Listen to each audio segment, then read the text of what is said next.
ఒక్కొక్క చర్చ్కి ఒక్కొక్క సంఘము ఒక్కొక్క రూల్స్ ఒక్కొక్క రెగ్యులేషన్ చెప్తున్నారు.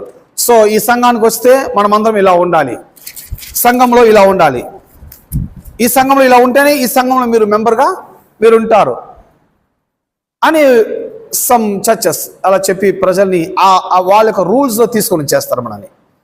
సో నెక్స్ట్ ఏం చెప్తారంటే, ఈ సంఘానికి వచ్చేవారు రంగు బట్టలు వేసుకోకూడదు, ప్యూర్ వైట్ అండ్ వైట్లోనే రావాలి అని అదొక గ్రూప్, అదొక రూల్. ఆ రూల్కి ఒబే చేస్తున్నారు, ఆ రూల్కి లోబడుతున్నారు. సో వాళ్ళు ఏమనుకుంటున్నారు, అవును బ్రదర్, మనము రంగు బట్టలతో వెళ్ళేది కన్నా ఈ ప్యూర్ వైట్ క్లాత్లో వెళ్ళేది మంచిది, అప్పుడు ఎదుటోడికి అది